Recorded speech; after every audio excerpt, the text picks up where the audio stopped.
People who have great ability to concentrate, great ability to focus, great ability to define and stay consistently within their priorities tend to be very successful in this world. And self-discipline is an essential component in that, whether you're talking about some kind of academic achievement, some kind of musical achievement or athletic achievement or whatever it is, some achievement in the realm of business or the arts or science, generally comes to people who are very focused and who understand how to order their priorities. In a word, they are disciplined people.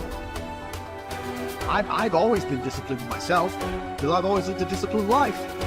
I lived in a disciplined household, like there was no such thing as I don't want to. So even now, if I wake up and I don't want to do something, I don't need someone to tell me to do it, so I'll do it anyway. Being a man isn't about not feeling things. It's about acting the way you're supposed to act regardless of how you feel. We act. We're men of action. We get things done. So the world got built. All of it. You need to become a man of action. Stop worrying about how you feel. Stop worrying about what you're supposed to be doing. How about that? But what happens is, if you believe that there's very little potential, how much action are you going to take? Profit, little. But they take little action, little results. Why? Because they have to start with a problem with their belief. They don't believe it's really going to happen for me. Maybe for Frank Kearns because he's got the cool hair and stuff, or maybe it's for you because you're so driven, but it's not me. Maybe Tony Robbins because he's a freak, got these big teeth. Whatever their thought process is, right? They got this thing, right? And when you take a little potential with a little action, what kind of results do you get?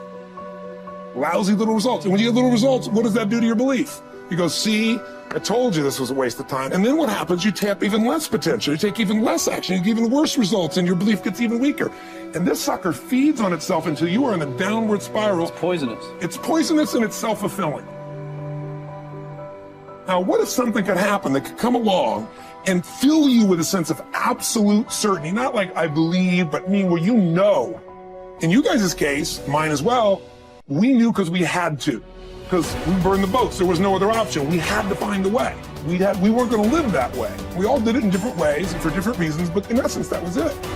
If you get yourself in a state of certainty that this is going to work, I'm going to find a way, and if this doesn't work, I will make the way, then you tap a lot more potential. And when you're certain in your potential, you take massive action. When you take massive action, you really believe in something, you get great results. When you get great results, your brain goes, see, I told you I was a stud.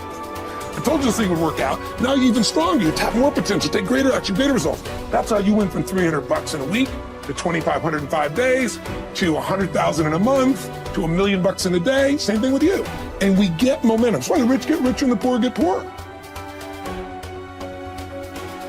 If you just make a decision, it can be sometimes the day that starts you on a brand new journey.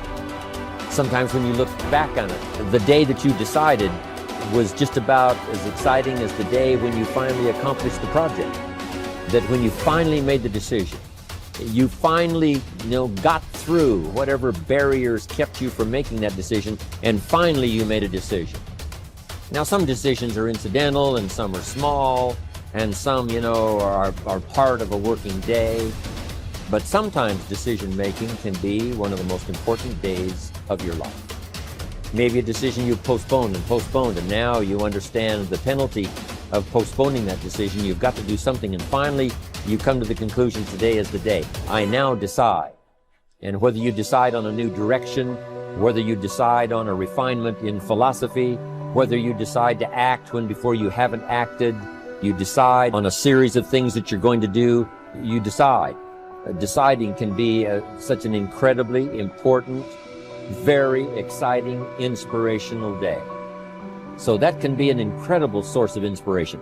Now, if you don't follow through, it's not going to last all that long. If you decide and then, postpone and you decide but you still don't get to it for a week or a month or a year, soon all that energy and that source of inspiration is all dissipated. I believe that the single most important skill is the ability to make effective decisions, because everything comes from decision. You only get new results if you take new actions. You only take new actions if that decision comes first. In other words, decision is the father and mother of all action. But not all decisions are equally good, as we all know. And the quality of our life comes down to the quality of our decisions. You want action. Action means you have to make some decisions along the way. And decisions, most people are so afraid to make the wrong decision, they don't make any decision. That is what you really need to be afraid of, being stagnant. So get up and go. That idea isn't going to execute itself. You have to do it, and you have to do it now. Don't wait anymore. Don't think anymore. Don't plan anymore. Don't contemplate anymore. Don't make any more excuses or justifications. Don't rationalize anything else. No. Take the risk. Take the gamble. Take action now. No complacency. By 66, Pompey had already earned the title Magnus, making him, in fact, and in name, Pompey the Great. He had reconquered Spain. He had served as Rome's consul not once but twice. He had defeated Spartacus in the Third Servile War. And now he was being sent to dispatch the Cilician pirates who terrorized the Mediterranean. Before he left, he stopped for a private consultation with the Stoic philosopher Posidonius, one of the great minds of the ancient world. Posidonius's advice might have seemed rather redundant. Be the best and always superior to others, he had told the ambitious general, quoting a line from the Odyssey. But Posidonius wasn't talking about achieving more victories over the enemy. He was talking about conquering the self, not honors, but being honorable. Plutarch tells us about a far less famous general and statesman in Greece, many generations before Pompey. Despite his brilliance on and off the battlefield, Epaminondas was appointed to an insulting minor office in Thebes. In fact, it was because of his brilliance that he was put in charge of the city's sewers. Instead of being provoked or despairing at his irrelevance, a number of jealous and fearful rivals thought it would effectively end his career. Epaminondas took fully to his new job, declaring that it is not the office that brings distinction to the man. It is the man who brings distinction to the office. With hard work and earnestness, Plutarch wrote, he proceeded to transform that insignificant office into a great and respected honor, even though previously it had involved nothing more than overseeing the clearing of dung and the diverting of water from the street. Best is the person who adds shine to their accomplishments with their discipline, not the other way around. This is what Posidonius was trying to tell Pompey, although Pompey failed to fully realize it. In the end, it's not about what we do, it's about how we do it, and by extension, who we are. Too often, we find people choosing to be great at their profession over being a great human being, believing that success or art or fame or power must be pursued to the exclusion of all else. Does it have to be that way? Does being loved have to be at odds with being lovely? Or can temperance, as Cicero claimed, be the fine polish on top of a great life? Queen Elizabeth inherited the monarchy. Marcus Aurelius was selected for the purple as a boy. But it wasn't the throne that made either of them kingly. It was their behavior.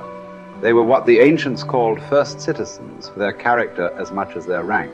As Marcus said, his aim was never to be the most powerful king, never to conquer the most territory, or build the most beautiful buildings. Instead, he was after perfection of character, to live your last day, every day, without frenzy or sloth or pretence. It just happens that wonderful external accomplishments, like those achieved by Elizabeth and Marcus, can come out of internal endeavor. They are not the goal, they are the byproduct. Conquering the world is almost easy after we have fully conquered ourselves. Certainly fewer people have done the latter than the former. This is what you find when you study the true masters of any profession. They don't care much about winning, about money, about fame, about most of the things that have come their way as a result of their success. Their journey has always been towards something bigger. They aren't running a race against the competition. They are in a battle with themselves. Self-discipline has never been about punishment or deprivation. It is about becoming the best that you are capable of becoming. The battle to be the best has less to do with beating others and more to do with beating down those urges. those flaws, those selfish instincts that every human has. There was never enough for Pompey, nothing sacred. His endless ambition, his insane love of glory, as Posidonius called it, would ally him with Caesar, setting in motion the destruction of the republic he once loved. He would wake up to this Faustian bargain eventually and fight valiantly to preserve Rome, but it would be too late. He would be defeated by Caesar's armies at Pharsalus in a day, losing everything that he had acquired, and then shortly thereafter losing his life as well. His last words would quote another ancient playwright, Sophocles: "Whoever makes his journey to a tyrant's court becomes his slave, although he went there a free man. By chasing the wrong kind of best, fame, fortune, power winning, Pompey had chained himself to the worst. It cost him everything." As it does for all of us, when we compromise, when we relax our discipline, when we make exceptions and do what is expedient instead of what we know is right. History is replete with great conquerors. There are far fewer generals who were great people. Talented writers, groundbreaking scientists, incredible athletes, bold entrepreneurs. All these types are rare. Rarer still, and all the more impressive, are those who manage to achieve these feats without losing control of themselves, without becoming slaves to their ambition, to their careers, to their urges. Who will you be? What race are you running? Who are you trying to beat? And is it for the best?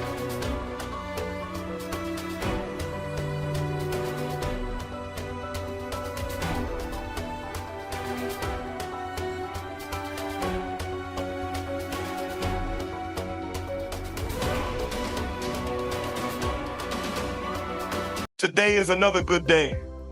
Unlock the path to your best self. Discover the transformative power of the 12 happy life secrets.